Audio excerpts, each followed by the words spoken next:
जी। हाँ, वाक्य को हम बोले और छंद है, शार्दूल विकलित है, उसमें यति रखे हैं।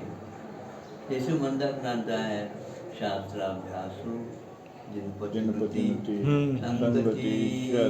सर्वदा यही। बराबर। ये हो गया हमारा आराम के साथ चलना। हाँ, बिल्कुल विश्राम के साथ। यति इसलिए तो रखा है,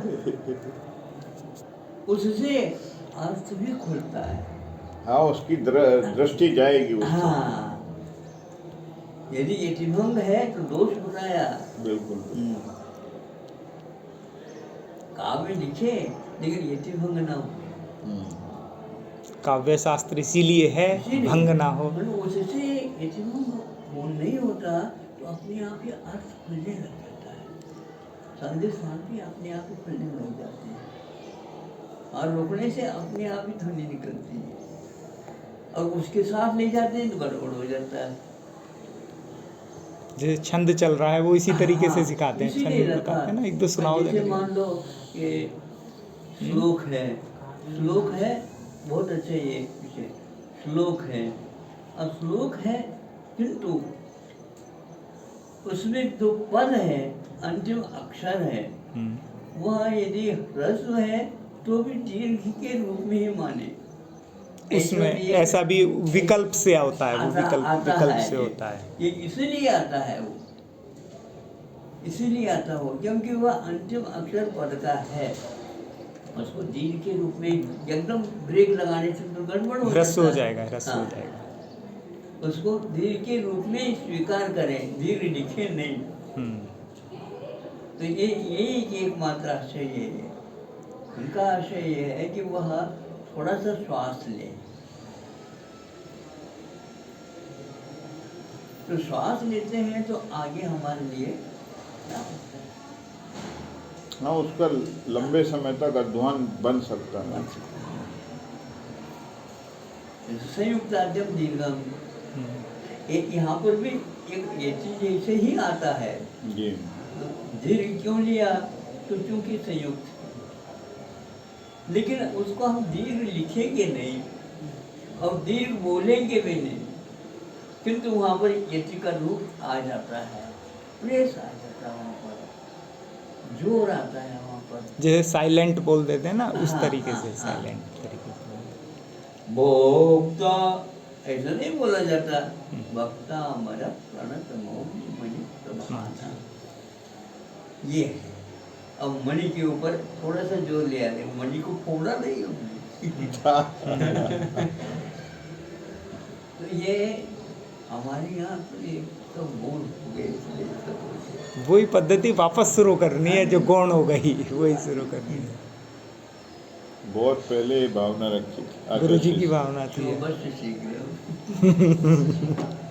सब आचार्य श्री केवल आपके आशीर्वाद से, हम तो कभी कल्पना नहीं कर सकते थे इस चीज़ की कि बच्चे इस तरीके से पढ़ेंगे, और टीचर नहीं, मतलब कहीं नहीं होता वो चीज़। और अभी क्या था, एक होता है सलाखा परीक्षा, सलाखा परीक्षा मतलब एक सोने की सलाई लेते हैं, ग्रंथ के बीच में घुसा देते हैं, बच्चे से बोलते कंपटीशन होता है, बोलो इसको पार की बोलते हैं। हाँ, सलाखा परीक्षा। उसमें जो बच्चे राष्ट्रीय स्तर का वो था, इस बार बनारस में था, जब सियादवाद विद्यालय में बच्चे आए, कुछ जैन बच्चे, वे कहने लगे असली पद्धति तो ये है जो यहाँ पढ़ाई जा रही, क्योंकि वहाँ नीचे बैठे के पढ़ाते हैं। हमने कहा कोई फर्नीचर नहीं होगा, वही पुरानी ऐसी गद्दी पे टीचर बैठे हैं, कोई असली यही है। धरती का सहारा लेना बहुत आवश्यक है, नहीं तो अधर्मी हो जाएंगे। ये रक्त संचार जो है ना धरती के खाली आसन के माध्यम से ये सब होता है। बहुत अच्छा जो स्कीम थी ना, अमरकोश प्लस व्याकरण, वो पूरा कंठ करा देना, उसके बाद धीरे धीरे वो उसको कोश आवश्यक दो ब्राह्मणों के यहाँ तो आचार्य श्री यही होता है, पहले अमरकोश याद कराओ और ये अष्टाध्यायी याद कराओ, बस केवल कंठस्थ कराओ, समझना बाद में, पहले कंठ कर लो। नाममाला नहीं किया जाता। हाँ, वो पंडित जी बोलते थे मुझे तो पता ही नहीं था। वर्णी जी कहते थे आपको गुड़ मिलेगा अलग से, थोड़ा सा घी मिलेगा 100 ग्राम। बोले ये आप अमरकोश के 2 श्लोक सुनाओ, इसके साथ साथ बोले अष्टाध्यायी सुनाओ। अष्टाध्यायी तो मैं जानता ही नहीं था बोले क्या है। फिर बोले कुछ समय के पश्चात जैसे ही मैंने और ग्रंथ पढ़े या कुछ पढ़ा, फिर बोले आँख सी खुल गई, बोले एकदम अंधेरा सा मिट गया, पूरा सब देखने लग गया। बोले पंडित जी साहब ऐसा बोलते।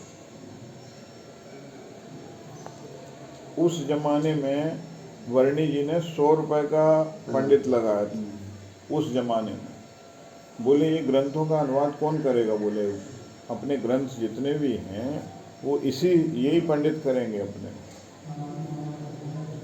देखो गुरु जी ने कहा था व्याकरण और न्याय, जी जी इन दोनों विषयों का अनुवाद की ओर नहीं देखना चाहिए। मूल देखना। हाँ, अनुवाद करना ही नहीं, उसकी व्याख्या लिखो आप, व्याख्या लिखो। चूर्णी लिखो, व्याख्या लिखो। वो भी एक पद्धति रही, लेकिन जन सामान्य को सब चीज सुलभ हाँ, हो जन जाए। सामान्य के लिए तो अभी तो हमारा कि अनुमान की वो सरल तो है, संस्कृत भी आ सकता है, उसमें क्या बाधा हो गई। हाँ, ठीक।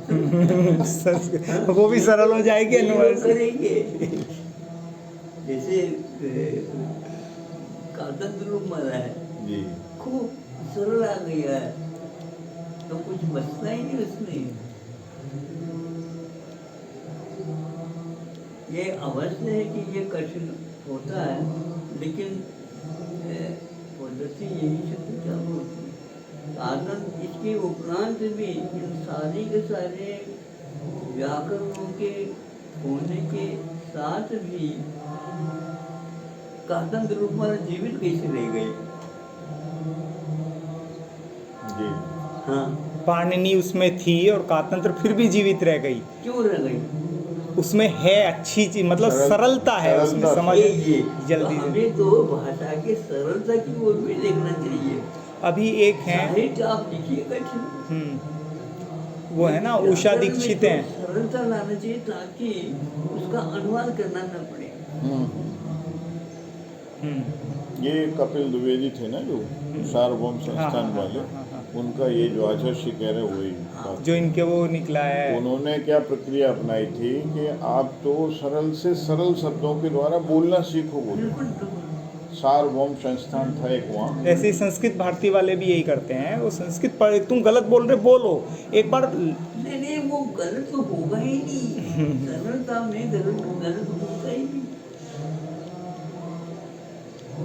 गुरुजी के लिए ये उन्होंने हिंदी के अनुवाद में साहित्य को कभी नहीं रचना चाहा। हिंदू विद्वानों ने कहा कि महाराज ये तो सरल है, महाराज सरलम की गरलम। बिल्कुल बिल्कुल ऐसा कहते थे वो। नहीं, पहली पद्धति यही थी कि मूल ग्रंथ रटो। हाँ, कोई बाधा नहीं है, वो भी एक लय में आ जाता है। जल्दी बोलते हैं तो उसमें अक्षरों का स्खलन हो जाता है। स्पष्ट होना चाहिए। संस्कृत की यही विशेषता है। वो पाणनी कन्या विद्या, उससे उसकी व्युत्पत्ति अपने आप आएगी।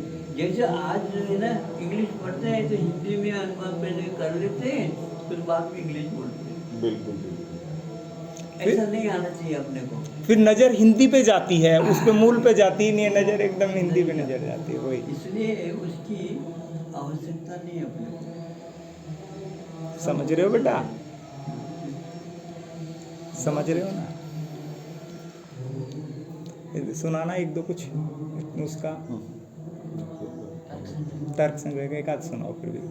निधाय हृदि विश्वेशं निधाय गुरुवन्दनं बालानां सुखबोधाय जोर से। तर्कसङ्ग्रहः द्रव्य गुण कर्म सामान्य विशेष समवाय भावः सप्तपदार्थाः तत्र द्रव्याणि पृथिव्यप्तेजो वायवाकाश काल दिगात्म मनांसि नवैव। रूप रस गंध स्पर्श संख्या परिमाण संयोग विभाग परत्व परत्व गुरुत्व द्रवत्व स्नेह शब्द बुद्धि सुख दुख इच्छा द्वेष प्रयत्न धर्म संस्कारा चतुर्विंशतिर्गुणाः उत्क्षेपणा पक्षेपणा कुंचन प्रसारण गमनानि पंचकर्माणि